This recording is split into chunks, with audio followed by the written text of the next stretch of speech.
a Muslim with a woo-woo Christian in a biracial marriage. They are gym owners with tips on wellness, mindset, creating inner peace, and happiness despite differences. You're listening to the Clem Alfred Unequally Yoked podcast. Hey everybody, it's Clem and Alfred. We're back with Clem and Alfred Unequally Yoked. That's correct. All right, today we're talking about labels, and the reason why is because I had a client yesterday. Actually, we've been getting quite a few new trial members coming to our gym. For those who don't know, we own Victory Get Fit Club. It's a mind and physique transformation boutique in Federal Way, Washington. I talk so fast, I have to catch myself, slow down, and say the actual words. So we've been getting some new great people coming in, and yesterday I met with a young lady who is starting, and we talked about her calories and food and everything in general, and she's like, I don't like green vegetables and I don't really want to eat them. And I went through the whole questions and asked her what she ate during the day, and I'm like, hey, sneak some spinach or some greens into your smoothie. You're already doing it, just add it in there. You need living things because life begets life. More living things will give you more life. So she's like, I don't want to do it. And today she texted me and said she really loves her smoothie. So I thought, what a great lesson on labeling. I think we see that it's green and we're thinking, ooh, that can't be delicious. It's green. Which was my first thought when I saw a green smoothie. It was like, really? Ew, it's green. Not that I don't like greens. I was raised on fruits and vegetables. We had 2 peach trees. My father grew tomatoes and watermelons, greens, spinach, just whatever you could imagine. He grew it. California is a great place to grow veggies. So yeah. But when I saw a jar full of green liquidy substance, it was like, what is that? Yeah. But I actually love it. Yeah, now it's great. Now I add matcha, powdered matcha green tea to my green smoothies, and I add spirulina, which is, I guess, like a dried algae. It's a complete protein. It helps flamingos turn pink, and so if you always think, why is Clem's skin so beautiful? It's the algae. It's the algae, spirulina and green. So, but it really goes into what we want to talk about today is labeling, and how many of us have not entered or accomplished or started anything because we have put a label on ourselves or the thing of either we can't do it, or it's not for us, or it's not for me. I'm not like that. And then we just, pretty much stump experiencing life and all the possibilities that we have. And I figure we're here on Earth one time, as far as we know. And we might as well experience as much of it as we can. So you just ended 30 days of fasting. Ramadan is 30 days of fasting during the daytime, and you eat at night. Correct. And we just celebrated Eid, which means festival, right? Yes. I gotta think about that. Translation. Arabic. Festival. And do you know what the other words mean? Like Eid Mubarak. It means like happy Eid, and then when your reply would be Eid Kareem, which is like the same to you. I think I read it meant blessing. I'm not correcting you because you're Muslim and I'm not. Yeah. So blessed or blessing to your, maybe it's the same thing. You know how we say happy. Yeah, it's happy similar. Birthday, it depends on how you kind of interpret it, but yeah. Yeah. Happy, blessing. Right, Eid, blessings to you. Yeah. Happy to you. Yeah. And then the Kareem is like blessings back to you. Oh, okay. Yeah. Okay. So Alfred normally spends Eid with his friends, Faisal.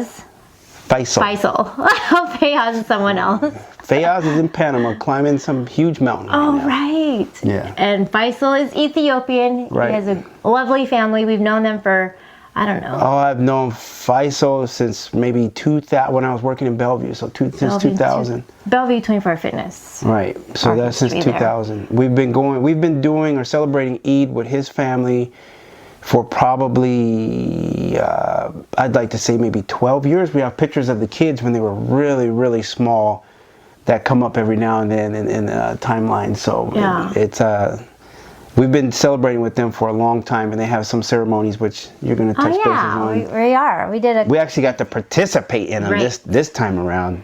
Yeah. Well, in the past, I've been to a couple and then I missed a lot. And I think, again, it goes back to what we do as humans do is label. And, you know, they're Ethiopian. I don't know the language. I'm not Muslim. And so I felt out of place. Like, I don't know what I'm doing. What are the customs? Like, you guys get up and pray and I'm just you know, kind of just in there watching. And, you know, and the women, they gather together. I don't know them. They don't know me. What are they talking about? I don't know because I don't understand. But the wives are so nice.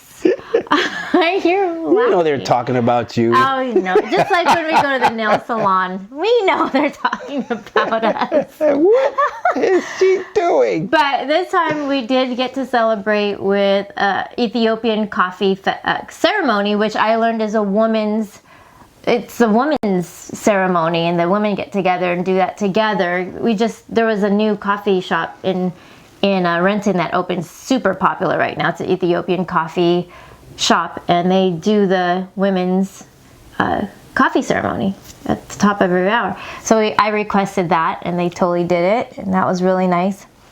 But I would like to say shamefully that I've not been to a mosque until this year, and I think it really goes, hey, don't make faces.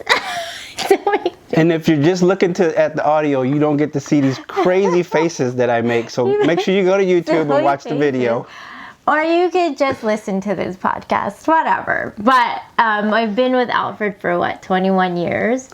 And I've not ever been to a mosque until, you know, I watch it on TV every once in a while, but you don't get to see a whole lot of what's going on. And he doesn't really talk about it or share the details. And so I was never comfortable because, again, you don't know what you don't know. Just like you don't know that the green spinach was going to taste great in your smoothie. I didn't know that going to the mosque and trying out all the moves. Alfred actually didn't know that I was doing Muslim yoga. I call it Muslim yoga. Those are the prayer, the positions during the prayer. He didn't know I was doing them, but we were back there with the women. We were doing them.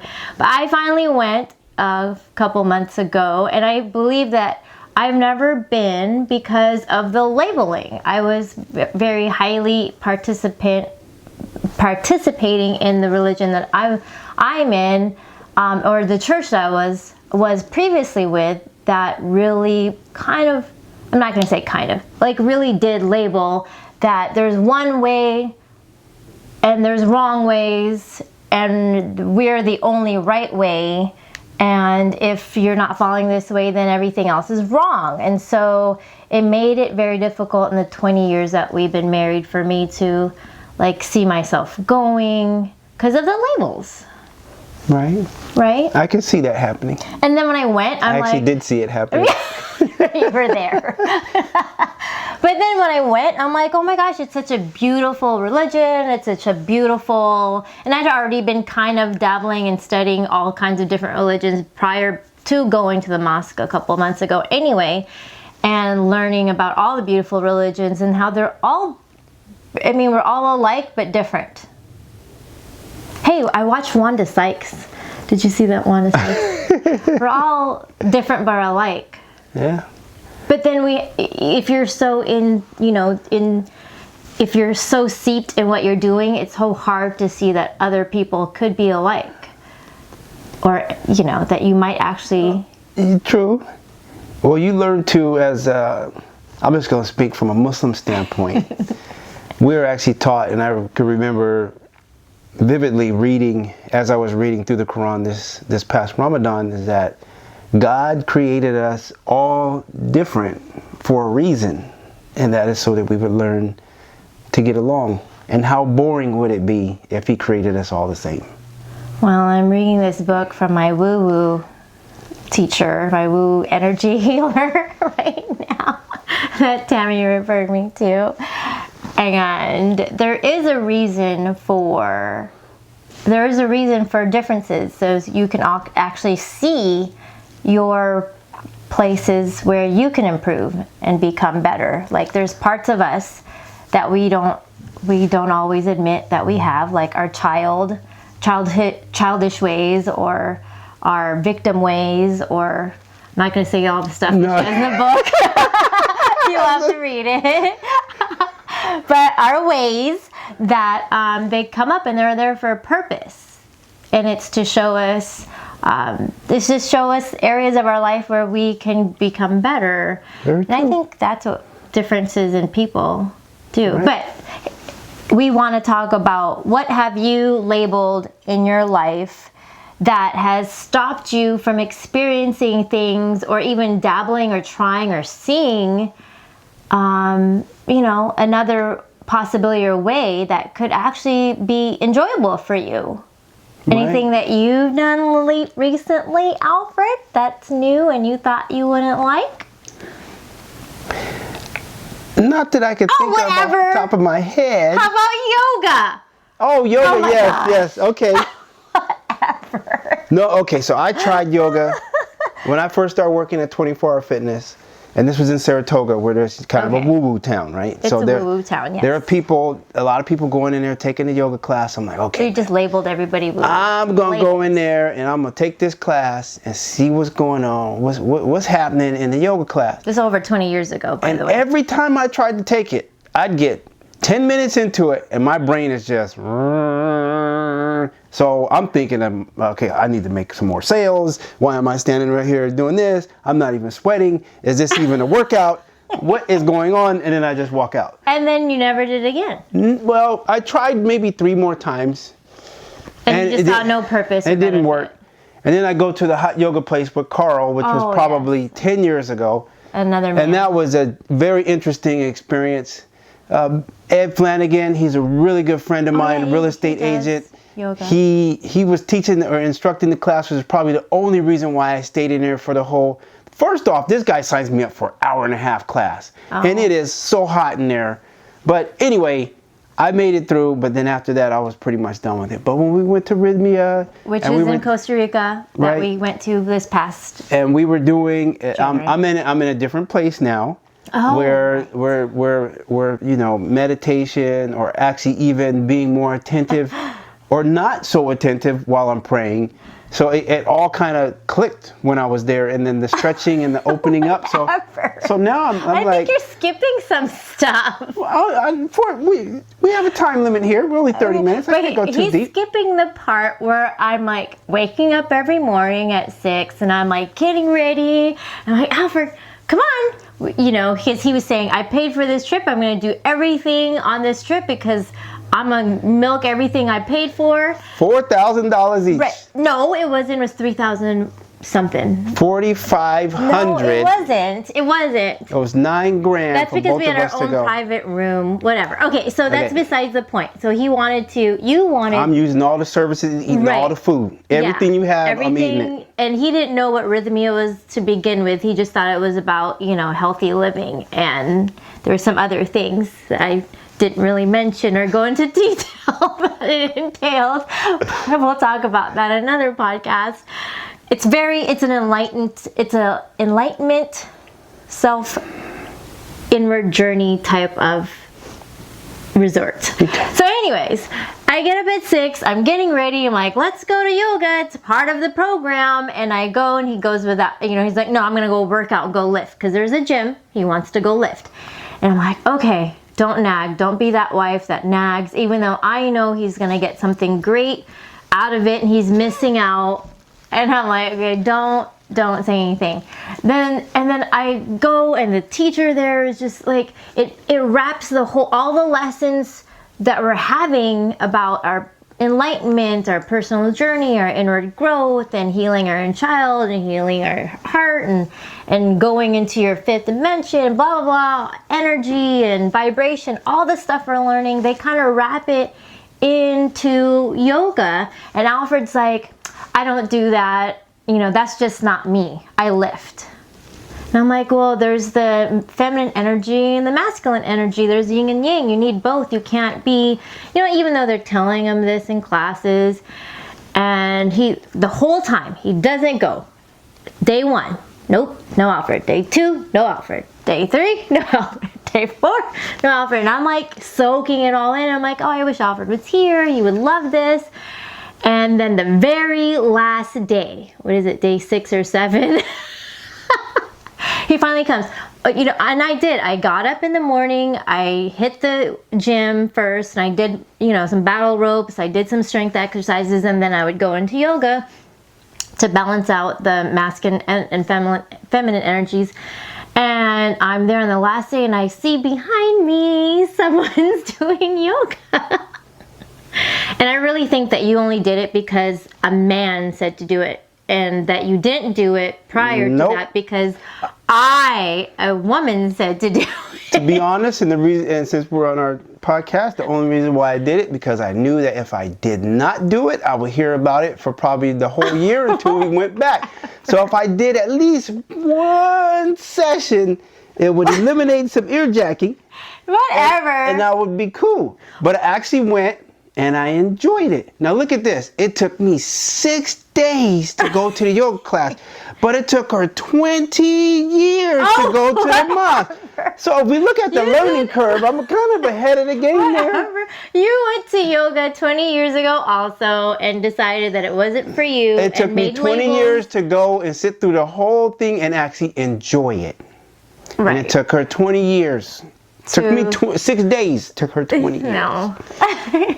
And it took, okay, I want to say that how many times did the shaman, the man shaman, not a woman shaman, but how many times did the man shaman have to say yoga? It was this I don't was even like, remember him saying yoga. Oh my gosh, he said yoga a million times. That's because you were a yogi. You have to do yoga. He says you have to do it, you have to do it, you have to do it. All I remember him saying was the breathing. You have to breathe.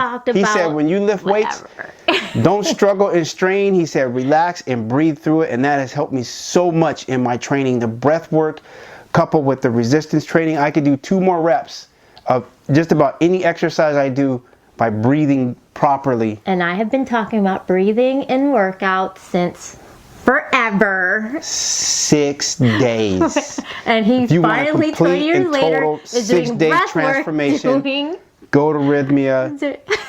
You got it. And you'll be doing your breath work. And listen to your wife. After 6 years of being told to do breath work. Okay, so anything else that you think that you... Is there anything else you have in your hip pocket that you might want me to say? Because we don't rehearse these. No, we don't. We don't have...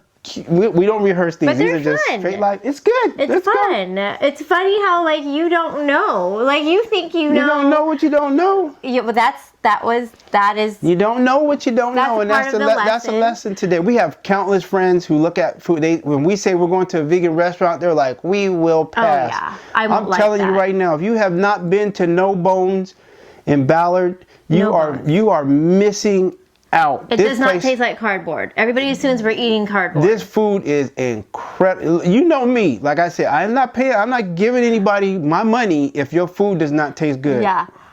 So, No Bones, Ballard, off the chain. What else do you think this year that we have, like, okay, so half of the year is finished now. We're going into the next half of the year. Anything that you can think of that you might want to try or do or dabble in or experience, because I really do believe that, like yoga, like Green Smoothie, like me not going to the mosque thinking that, I was thinking I wasn't missing out on anything because I've been so kind of, I'm not going to say brainwashed, but really believed there was nothing I was missing. And now going, I'm like, wow, it's so beautiful and I have been missing out. Is there anything that you can think of that you want to experience this year in the last 6, now that we're on the second half of 2019, that you feel like you may have not been experiencing? My wife had brought something up a couple of months ago. Oh boy. Which one? She brings up about 30 things a day. I just try to keep track. But I really do want to explore Washington with you. We went on a trip to Bainbridge Island on the ferry. Beautiful. And I was fasting, so I couldn't eat, but I was just kind of living through their taste buds. It looked like it was a really, really good time. Lavender ice cream, some really good pizza. Yeah. So we'll have to go back. The environment was really pretty. I was going to say the same thing. Although a whale just got hit by a ferry last week, so I'm a little bit, No, we're not going to boycott ferries. I know, but maybe we'll drive around Gig Harbor, Bremerton, and drive around and use more gas, polluting the air. We're going to take the ferry. Fine. Yes, I agree. We're going to explore more of Washington because we live here. We do travel outside of the state a lot. Let's do more stuff here. Okay, and what about you? What would you like to be enlightened and go around and see? That was mine. So he stole mine. Okay, that's what we're doing. Well, there's a lot of things we'll talk about in other podcasts, but I've been exploring some inner child work and some healing that I have to do, and I normally am not. I would say that I'm Christian woo-woo, but I'm really not. I'm just a baby beginner woo-woo, and some things are still like, oh, what is that? Is that devil? Is that a witch hanger? When you don't understand things and when things feel unfamiliar, uncomfortable because it's not the way you were raised and it's so different, we begin to label things as evil, bad, or let's hang the witch type of, back in the 1800s because it must be wrong. But there's just things I'm exploring. I was never into talking to ancestors or I'm still not. If it comes up, I'm not going to stop it, but it's not like I'm going out there to seek to talk to the other side. I see mine in my dreams. Oh, yeah.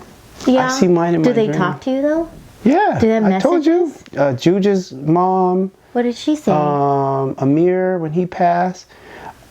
Everyone, there's certain people who, when they pass, a few days after the funeral, I'll see them in the dream, and they just reassure me that they're okay. I didn't see Greg. Oh no. But Juja's mom, she came, and crazy thing is, when she went, the thing that popped in my mind is I'll never have her tortilla again. So we went. I was at the house. We went in the kitchen. She made me the tortillas. In your dream? In my dreams, and then she said I have to go, and I said, where are you going? She said it's time for me to go now, and I'm okay. And she walked out the back door, and I just woke up, and she was gone. And Amir, we were sitting down, and he just was telling me that he was okay, and then he left the room. He went through the curtains and he left. So yeah, those are the two that I can remember off the top of my head. But I usually see them after they pass. Uncle Charlie, he just passed this past weekend. I haven't. Well, this energy healer I went to, I was just going to get energy clearing, chakra, whatever. I'm still not very familiar with what chakras are and stuff, but I understand energy, and so I wanted to get some energy work done. And she's like, there's some people who really want to talk to you, have been waiting a really long time. And then I'm like, I don't want to. They're right here on her right hip. I don't want to. I get on the table, she does energy healing, and she's like, okay, they said that you're not ready, so